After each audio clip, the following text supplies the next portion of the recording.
Hello, this is Nicole Whitlock with eCom Sellers, and this is the product sourcing part 2 workshop. So I am your trainer. I am your host. We've actually started this twice now, so hopefully this session will work. In any case, I'm glad that you're here. We're going to get into product sourcing. Just got to move the little controller thing. There we go. Out of the way.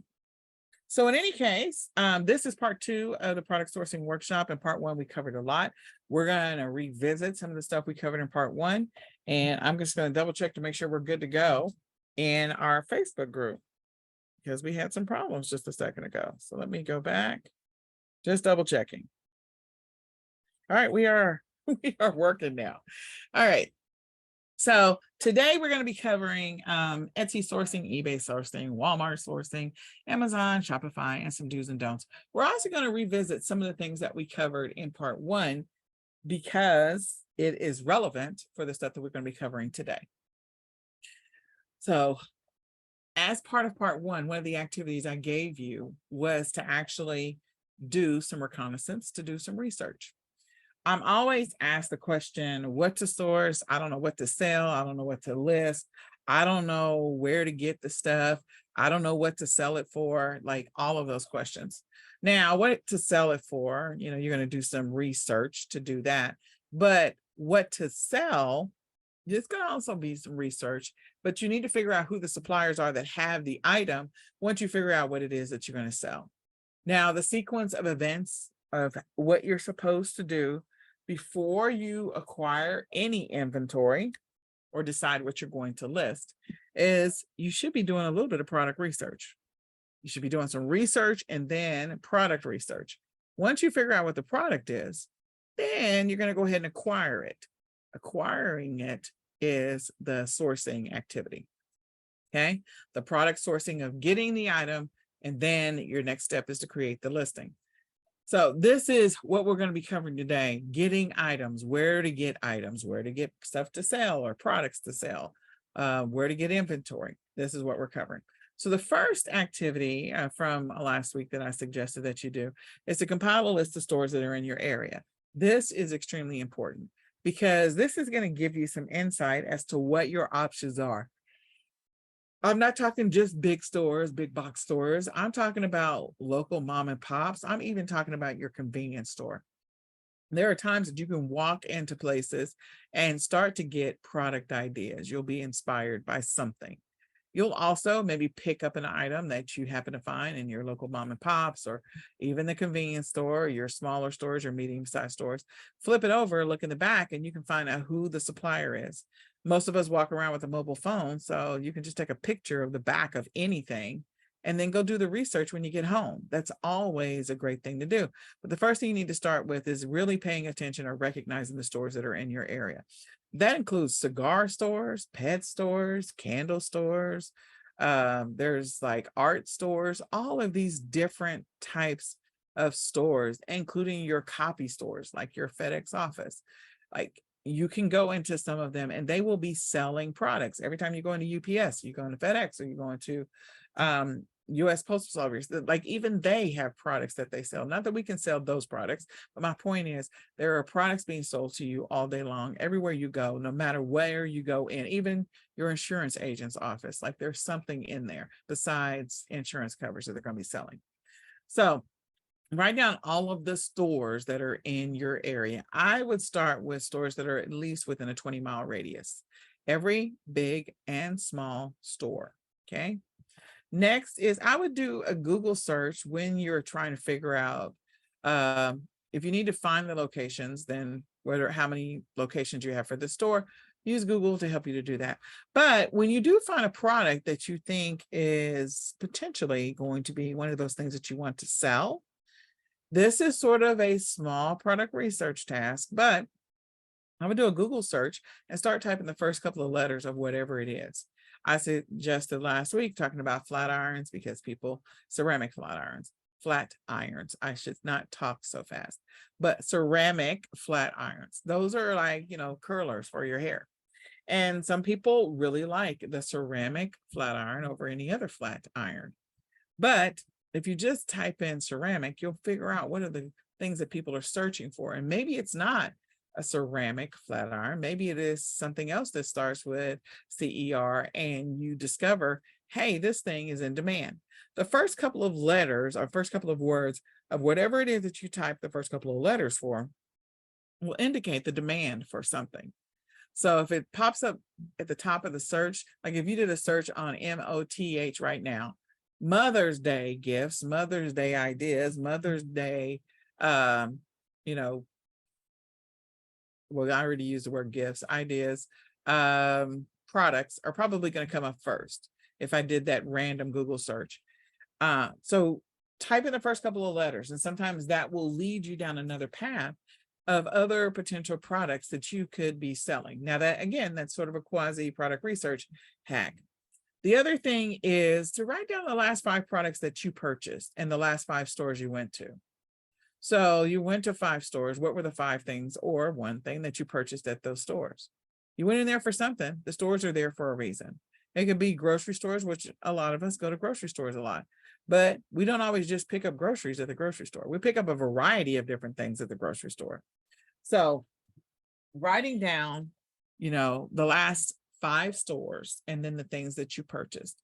So if I went down my list, it's going to be a hard one to try to remember all of them, but I know I've been to the Dollar Tree, and I know I've been to Five Below. I think we also went to Target, but we went to Lowe's and a few grocery stores like Aldi's and things like that. And then what were the things that I purchased? Whatever you're putting in your cart, that's what other people are needing to buy, especially during these times, because people are mainly interested in buying necessities. Necessities are the biggest thing that's going to be selling, possibly for the next 6 to 9 months. Now, in the next 6 to 9 months, we're going to pass Christmas. So there's going to be still some luxury items, some things that people want to have, but don't necessarily need. But necessities are going to be a big deal. So you need to start keeping track of, to some extent, what you buy, because what you buy, other people will buy. That includes your boxes of macaroni and cheese and your boxes of mashed potatoes. If you're not a shelf-stable box buyer, then maybe there's some seasonings that you're buying, or some sauces that you're buying, or marinades that you're buying, other types of spices that you're buying. Maybe there are things that you're running out of, like plastic forks, spoons, and knives, or paper plates, or napkins, toilet paper. Like, you could be going through the list, toothbrush, toothpaste, things that you are buying that are necessities. Write those down. That will give you some ideas, because if you're buying them, other people need to buy them too. And the last thing I would suggest is also pay attention to areas of the store where the shelves are bare. Go read what was supposed to be in that spot. Now, it could be in some stores that they're setting up for whatever the next season or next big holiday is, and so the shelf is bare for that reason. But if it's not the seasonal area of the store, then you probably want to find out what's going on. Maybe there is a shortage of something. And so if you acquire it, you can list it for a little bit of a higher price than what you acquired it for and flip it to make some money. Some ideas for products to sell. But definitely go back and check out session 1, because we covered a lot of stuff. So some additional tips on being successful as you go out and source, or you source online or go out. One is, conduct some market research. Conduct a little bit of product or niche research before you get started. Because again, hopefully you're not just acquiring inventory willy-nilly, impulsively, spontaneously. The numbers matter, the data matters, the demand matters, the solution that this product solves matters. So just do a little bit of market research, and also do a little bit of product research and niche research. Next, you want to identify if you're going to go with wholesale suppliers, or you're going to go with online retailers, or online wholesalers, or warehouse, whatever that happens to be. Identify those reliable manufacturers and suppliers, those that have a good rating. As I said before, we're in session 1, we're looking for someone that's been in business for a while. I don't do business with anyone that hasn't been in business for at least 5 or more years. Some people will do 3. I'm looking for 5. I want to know their rating, not just the product that they're selling. So the product has its own rating, and the supplier may have their own rating as well. And so I'm looking for suppliers that have no less than a 4.5. And I'm also scanning the products that they sell to see what the ratings are on some of the products. If they have a lot of products that are like a 1 and a 2 and a 3, I'm not interested in doing anything with that supplier, okay? Because they don't care about quality and they're okay with the ratings that they're getting. But if I have a supplier that's been in business for over 5 years, a lot of the products that they sell are a 4-star or above, then I'm interested in sourcing products from them because they've been around for a while. I'm reading their reviews. I also read the negative reviews if they're available to me. Okay. Negotiate the price or payment terms. A lot of them, you're going to have to just pay it, like, period. But there may be some that if you're ordering in a large enough quantity, large enough bulk, that you can set up payment arrangements. So they'll ship so much and then you're paying for that. And then once you get the money, your cash flow is opened up because the item sold, then you can buy more. So maybe they'll hold for a period of time, or they will automatically ship after X number of days. I would test any products that you're potentially going to sell, especially if it's something that you're going to invest a lot of money in. If you're just sampling different things and you've not committed to a specific brand or product or niche, then getting samples may or may not be beneficial. But if you're planning on making an investment, maybe you're going to take a product and white label it, or maybe you're going to customize it in some kind of way so that it can become your version of private label. Or, the supplier is willing to give you some kind of amazing, ridiculous deal for, the products that you're going to be selling or listing and selling for them. So if they're going to give you a ridiculous deal, yeah, okay. Might want to get a couple samples before you do any business with them. Always check on the quality control. That's so important. As you know, on Amazon, like if you are selling a product that has some high returns or a lot of complaints, Amazon is marking those now so that buyers beware. You don't want to be that person that has your product flagged as problematic or counterfeit or fake or whatever. So whatever quality control measures you can put in place, because in most cases, you don't own this product. You're getting it from a supplier. So you're relying on them and their legitimacy in order to make sure that you're not going to run into problems when you sell the product yourself. And I would also continually monitor whoever I'm doing business with, monitor their performance. If you get to a place where you want to automatically send the items directly into Amazon and let Amazon label and all of that other stuff, or Walmart, and you don't want to touch it anymore, that's great. But that's only after you've been doing business with that supplier for a while and you've seen their performance, you've seen the quality of their product, you've paid attention to what's been happening. And even then, every once in a while, you need to have a shipment sent directly to you so you can spot check and see what's going on, see what's what. Okay. All right. So a lot of the suppliers I'm going to mention today for the different platforms are suppliers that you could use on any of the platforms. And I do mean almost any. Like each one of these suppliers has something for everyone. So the first thing I'm going to say is arbitrage. Arbitrage, doing online arbitrage or retail arbitrage, selling those products back onto eBay. Awesome. There's so many arbitrage opportunities. And the number of stores that you can go out and acquire inventory is just so large. I went through a massive list of stores and that wasn't even, touching the surface. So again, you writing down the stores in your area will give you some ideas. You can go out, acquire those items at a deep discount or the lowest possible price, and then resell it on eBay. You can sell almost anything on eBay. You really can, almost anything. Items that you buy at thrift stores or garage sales, you can sell those things on eBay. A lot of people do a lot of flipping on eBay. They will buy things at thrift stores or they will buy things at garage sales. The things that will not, in most cases, not all, get you flagged on eBay are things that are not crazy, like having an extremely high price tag. eBay does have an authentication program to validate and verify those things that are considered high-end or premium products, high value products. So they're going to check the authenticity of any type of product that you list on eBay. when you're getting stuff from thrift stores, like always keep your receipts. When you're buying stuff from garage sales, keep your receipts or have a receipt written up so that if eBay wants to come back and ask you questions, you're listing this thing for $200 or $2,000, that at least there's some record. Now, will that always hold up for eBay? Like there are times when they don't care. If you got it from a garage sale, like you can't prove how that person acquired it. So you want to be mindful of that. The goal is to never, if possible, knowingly acquire stolen inventory. Okay. But trying to figure out where this item is coming from and list those things on eBay. Just be mindful of where you're getting your stuff, the garage sales you attend or go to, and the thrift stores that you go to on a regular basis. Because again, over the last 3 years, 4 years, there's been a lot of smash and grabs, unfortunately, and some of that stuff is showing up on eBay, not all the time, but some of the time, and that creates its own challenges. AliExpress, you can get items to sell on eBay from AliExpress, DHgate, Sale, Wholesale Central, Liquidation, and it's not just liquidation.com, like there's a whole bunch of liquidation.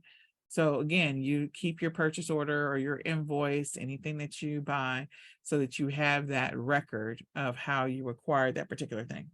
And Thomas Net. Those are all great stores. We're going to look at a couple of them real quick. If I can get out of this tool just for a second, let's see if we can get to it. So many fun things. Let me just move this down. Maybe it will work for me down there. So DHgate, sale, and liquidation. Now, when I say arbitrage, like you can also buy stuff like from Walmart and Target and flip it on eBay as well. So DHgate. So you can get an idea of what you'll see when you first log on to some of these websites. So for DHgate, as soon as I logged in, like this, automatically giving me a coupon, so I can get that coupon cash back. But I'm going to X out of this because I just want you to be able to see some of the things that they show. They've got a big pink banner at the top, or a purple banner at the top, for 50% off. They've got DHgate has been around for years. I would consider them sort of a wholesaler to the wholesaler, probably kind of company, or wholesaler to the wholesaler to the wholesaler. So their prices are not at the lowest possible price that you could potentially get them for. You're probably going to be able to find some things a little bit lower at other places, but they do have some quality products, and you can see that they're doing 50% off. So you can go through this list and kind of see what the products are. You'll go through the process. You can establish an account with them and begin the process of sourcing inventory with them. They look and feel in a lot of ways similar to what you see on Alibaba and AliExpress. And like I said before, their prices are not always 100% the lowest. So you want to be mindful of what to expect from a pricing standpoint. Before you make your first purchase, go do some research first and see what all the price options are.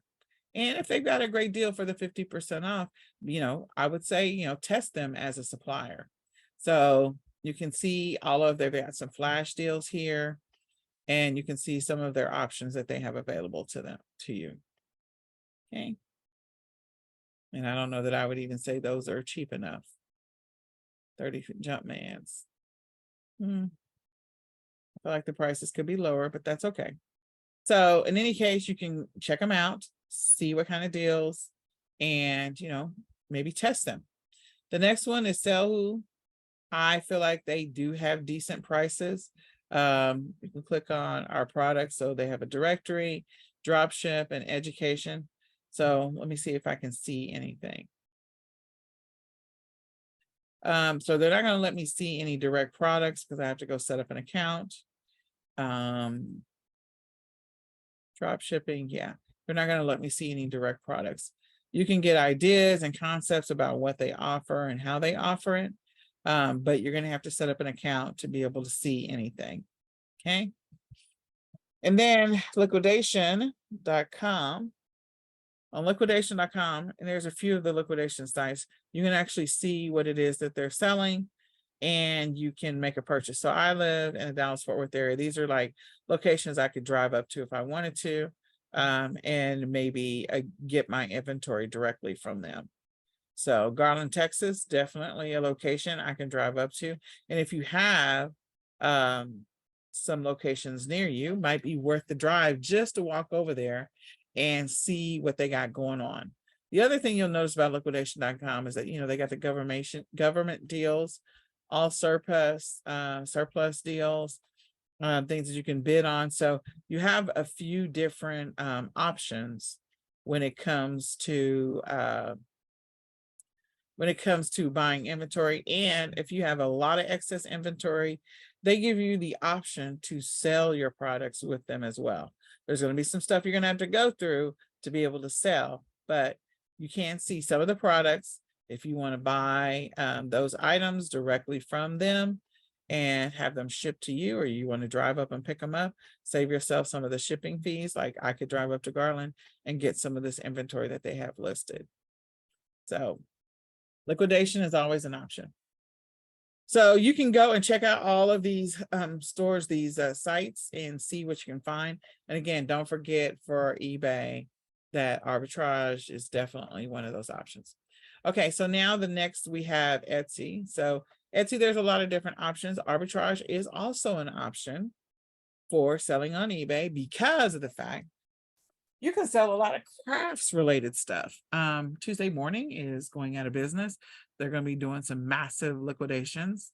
You could sell a lot of the stuff that they have at Tuesday Morning, or some of the stuff that they have, not all of it.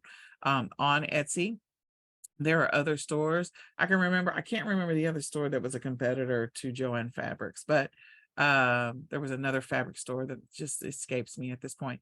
But again, they had things, different craft stores. So there was Michael's, and then there was MJ Designs many years ago. I'm dating myself. And so again, when they went out of business, Michael's is still here, but when the other one went out of business, you could get inventory. So arbitrage is always an option on Etsy. You also can do a bunch of print on demand on Etsy. You can make your own stuff if you want to. The products that you want to sell. You can also acquire inventory from Alibaba.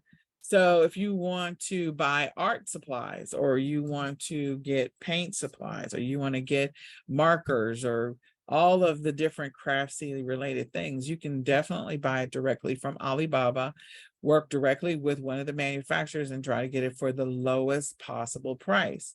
So if I wanted to do picture frames, sorry.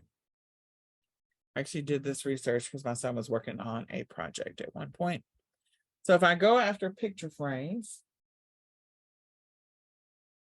you can see some of the pricing for the picture frames. And you can see, that you could potentially get it for a discounted price. These are cute. I like those. Okay. So it's just, there's all kinds of options. And yes, you can sell frames on Alibaba. You can sell all kinds, on Etsy. You can sell art supplies. So you can sell swatches and yarn and things like that. So I'm just going to do yarn to crochet. And you can see what kind of deal you can find for yarn. And then for some of you, you didn't know that Etsy wholesale exists. So if you just do a search for Etsy wholesale, you'll find that Etsy wholesale is actually on Etsy's website. Dun, dun, dun. And so again, getting inventory and bulk supply directly from Etsy to sell back onto Etsy, there you go. Same thing with, other things.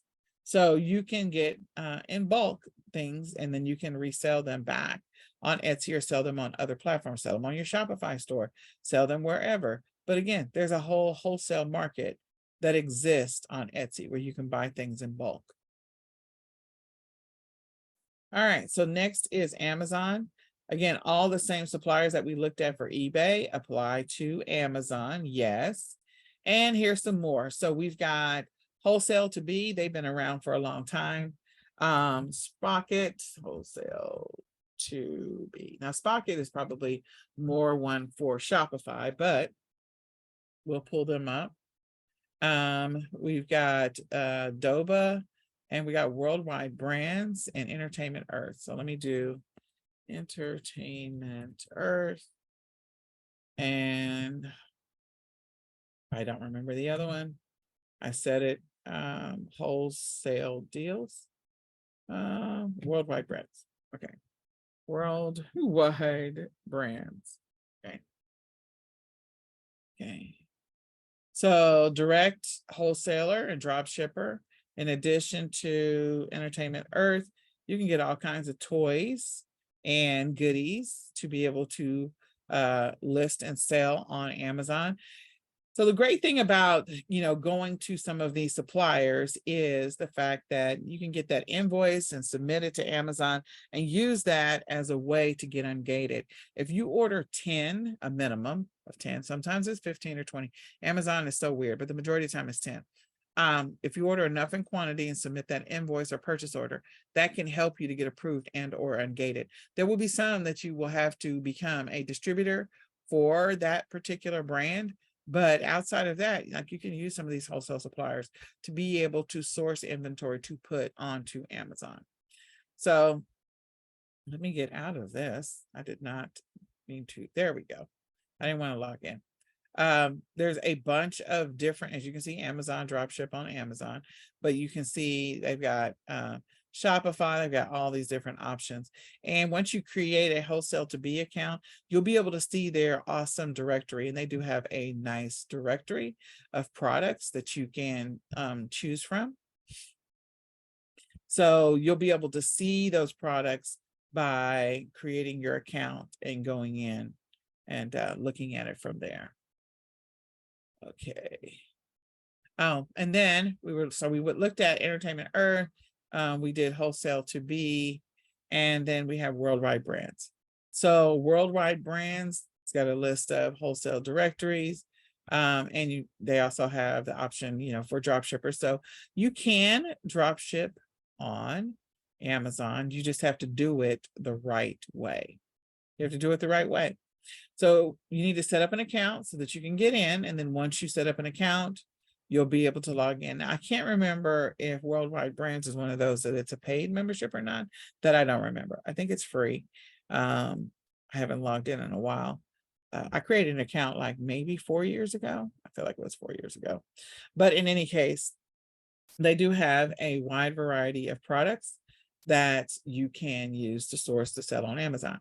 So again, use all of the same list that's on eBay and then add these to the mix. And again, this is not all of the possible suppliers. This is just a small sampling of the potential suppliers that you could source from. Then we have Walmart. So the great thing about Walmart is most people don't even think about this. You could source from Walmart to sell onto Walmart. Yeah. There's a lot of products that are not on Walmart.com, let alone not on Walmart.ca. And you can source them directly from Walmart, doing arbitrage, either online or retail, and then put them back on Walmart.com. You can also use all of the same suppliers from eBay and all of the same suppliers from Amazon to be able to source products to sell onto Walmart. So Walmart is one of its own suppliers, believe it or not, arbitrage. And then you've got Mega Goods, Global Sources, Sunrise Wholesale, Banggood. So let's go look at a couple of these. We've got Banggood and we've got Mega Goods. All right. So I love you, Mama. I love you too, Nicholas. Mama? Yes, I'm teaching right now. What's going on, buddy? Okay. All right. So with Bangoods, it looks and feels. Oh, it's fun, Mama. Okay, Nicholas. It looks and feels similar to DH Gate, and also there's another site, Alibaba and AliExpress. It looks and feels similar to AliExpress. and DHgate. Then you got Mega Good. Mega Good, you've got all kinds of products that are available to you to be able to source and sell. You can see that they've got a lot of toys, of course, at least that's what's showing up immediately. But they've got, audio, car stuff. They've got stuff for the kitchen. They've got stuff for DVD, headphones. Headphones are such a big thing. Alarm clocks, bar stools, like they have a lot of products. And so with Mega Goods, you can come through and look at their information. You will have to create an account in order to gain access to some of the more detailed information. So you can use all the same suppliers for Amazon, eBay, and Walmart. I will say there will be some that are on eBay, like thrifting and garage sales. I would not use those to sell on Amazon or Walmart, of course, but I would use all the other suppliers that are listed on the eBay slide. You can always go back and look at the replay. Then we've got Shopify. So Shopify, there's a long list, but there's a lot of some of the same suppliers that are listed on Amazon and on eBay and on Walmart you can use to source products on Shopify. So we're going to go look at Doba. And Doba is one of the stores, and you got, drop ship direct. So we can go look at that too. So Doba and drop ship direct. And then there's so many stores, so many different places.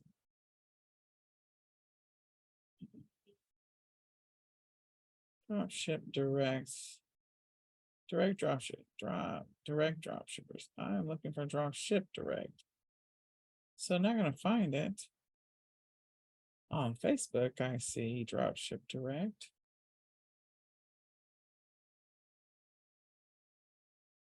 Gotta find, drop ship direct. That's weird that they didn't just, okay, sending me somewhere else. Not doing this. Okay, so I don't know what's going on with their site, so I'm gonna go somewhere else. All right, so we've got Doba that I mentioned before. And Doba is a great one to use for products to sell on Shopify. So if you need to fill your Shopify store, you can do that. I'm trying to remember, there's so many stores that you can source for Shopify. I have another slide of Shopify stuff. Cannot believe that's a couple of them. Hold on just one sec. I'm going to go up and look at what I had before. Yeah, I'm not seeing the one that I'm looking for. Okay. So, Fair. Oh gosh, I know it. The name of the store escapes me.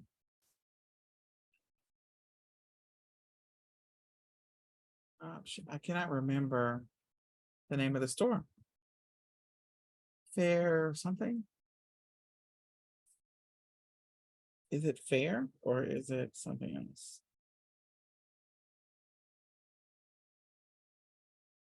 Yeah, I'm not. Yeah, it is Fair.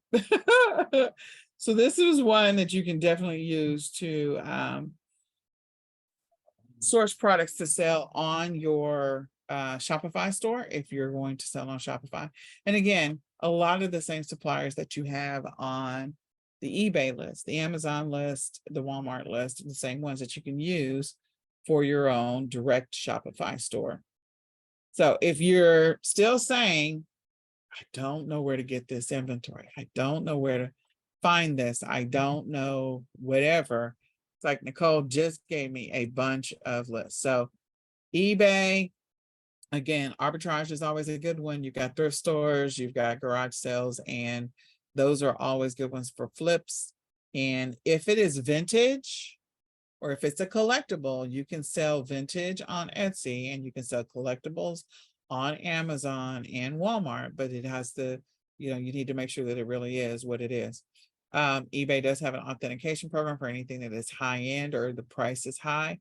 So if you're going to do thrifting and garage selling, I would suggest, staying below the $50 mark for whatever you're going to list the item from. Try to maybe get it for $4 or less and sell it for $25 or to $50. Okay. That way your margins are fantastic. And you want to make sure it's something that's in demand, or you can specialize in the niche. There are some people that sell on eBay and all they sell are jeans, or all they sell are jewelry. So you can decide what it is you want to focus on once you start doing that level of research. Etsy, again, the print on demand sites are always good ones. And then you have some other ones, and Etsy has its own wholesale. So you could source from Etsy wholesale and list it on some of the other platforms as well. Don't forget, Amazon also has a handmade platform for Amazon Handmade. So if it's something that you're deciding that you're going to make yourself, you can sell your stuff on Amazon Handmade. You're going to have to go through the approval process, but print on demand stores, always the first thing. And then you've got arbitrage. You can do some arbitrage. Don't forget about different types of stores where you could get that inventory for dirt cheap and then relist it on Etsy. And then you can go with several wholesale suppliers. You can look at some of these wholesale suppliers, or you can look at Etsy wholesale. Amazon, again, arbitrage never goes wrong. I mean, the thing you have to remember about arbitrage is that if you're buying a brand, you have to be approved to be able to sell that brand. You have to just keep that in mind. You have to be approved to be able to sell that brand. Wholesale to be is a good one. Global Source is a good one. Worldwide Brands, Jobster Direct. I don't know what's going on there, so I have to go look that up. Doba and Spocket, and I'm thinking there's one more that they are also good for Shopify. Wholesale deals, Essential Wholesale, and Entertainment Earth, like if you're looking for toys and things like that, always a good one to source. Then Walmart, selling from Walmart onto Walmart. So sourcing from Walmart is a good one. Same ones that are on the list for Amazon and eBay, minus the thrifting and the garage sales. And then other arbitrage from any other store, because there's so many other retail stores. Mega Goods, Global Sources, Sunrise, Banggood, Sphere. Sphere has a lot of toys, just like Entertainment Earth does. So you can get your approval to be able to sell different types of toys, especially this is a good time to start applying now. This is a good time to start buying that inventory, a minimum of 10 to 15 from Sphere and also from Entertainment Earth, so that your approval is in place for Q4. This is the best time to do that. So if you're going to do it now. And then Shopify has so many different suppliers, a lot of the same ones for eBay, Etsy, and Walmart. Sorry, eBay, Walmart, and Amazon. You can use those for Shopify, and then there's so many more. So check the list out and go create accounts with some of them. You can go see what products they have available and decide what it is you want to sell.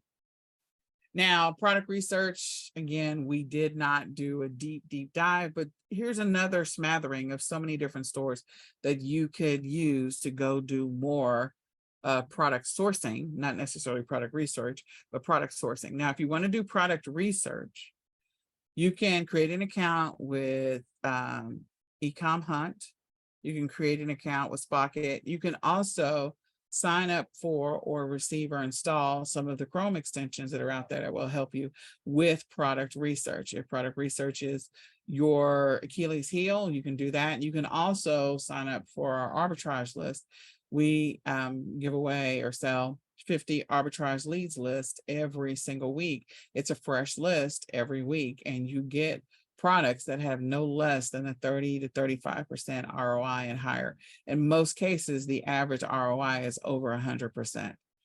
So they're organically sourced, does not match all of the same ones that you're going to find on Helium 10 and Jungle Scout and OAX-Ray and Tactical Arbitrage, because anyone who has those subscriptions, everybody's getting the same list. Our list is not sourced 100% from that, which makes it a whole lot fresher, and you get a different set of eyes to look at that. So get the Chrome extensions if you're struggling with product research, or you can sign up for the arbitrage leads list. And as an Academy member, I hope that you are using the 10 arbitrage leads that you get every single week as an Academy member. You can use them within that list of products. If you go source them, Some of them will become your steady eddies. Some of them will become your reoccurring income. Some of them will become that product that is a replenishable or consumable from that 10 arbitrage leads list. So if you are an Academy member and you get 10 leads every single week, you're getting 520 lead ideas. And of those 520 lead ideas, probably at least 20% of those could become your baseline income just for being an active Academy member. And when I say baseline income, these are things that sell over and over again, which create recurring income for you. So I'm just saying 20% of 520.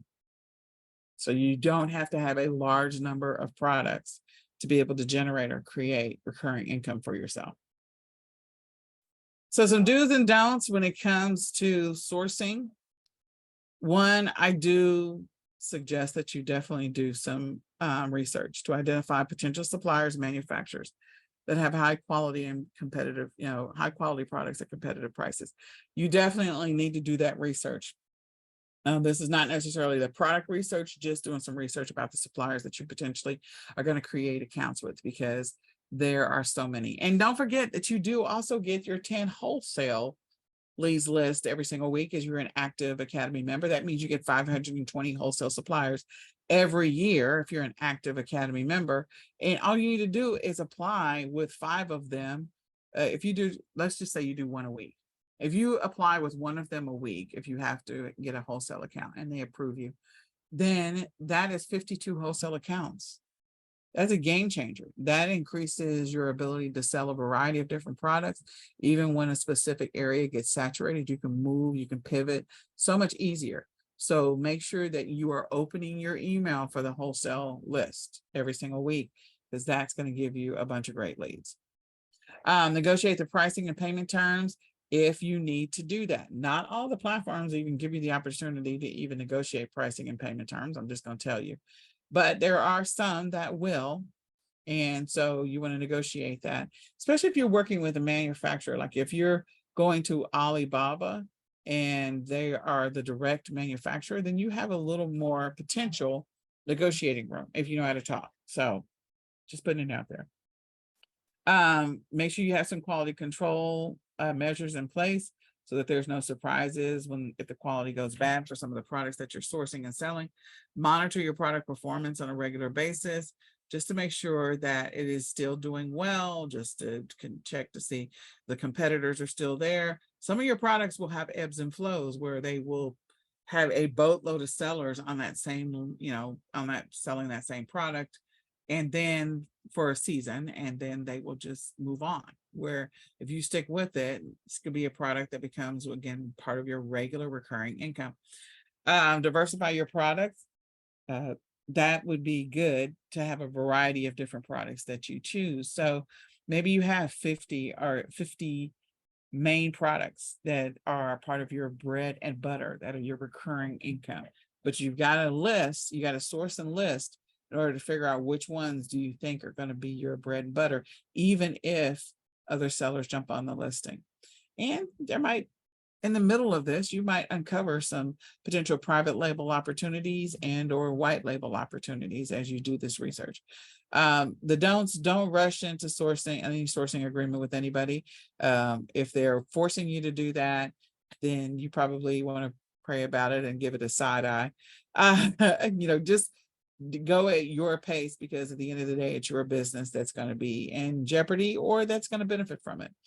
Don't rely on a single supplier. Again, mix and match. That's usually why I said you get a wholesale list every Friday. And so use that 52 suppliers available. That's not even 52, it's 520. So if you apply for one every single Friday, then you could have potentially 52 suppliers available to you. So definitely.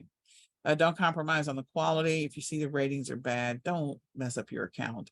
The health of your account, don't deal with a whole bunch of returns. Like if you have that kind of money that you can handle that many returns, like that'd be crazy. And then don't overlook the importance of legal agreements or contracts to protect your business. If you're going to have somebody customize a product so that it can be private label or branded to you, make sure you have agreements in place to be able to do that and that you don't run into any problems. Okay. So Your activity for today is to go and look at some of the sites that I mentioned. I gave you a long list. We looked at a couple of them ourselves. Go create some accounts with some of the suppliers. Go review their catalog. Search through their clearance section, also their sales section, and research what their requirements are. Some of them will require you to have a membership account. Some of them will require to be a paid membership account. Some of them will just say, hey, just create an account and log in and look at the catalog. And some of them may have a minimum order quantity or a threshold, like we're starting at $1,000 and we don't go below that. So they don't want to deal with smaller buyers. So you want to be mindful of those options. So I hope this information is helpful. I hope you use it to help you on your e-commerce journey. This is Nicole Whitlock with eCom Sellers. Please come back and watch this video again. Also check out part 1 so that you can use both of them together to source your products that you're going to be selling on the different platforms that you happen to be selling on, and to make smart sourcing decisions. And with that, we're going to say goodbye for now. Bye, y'all.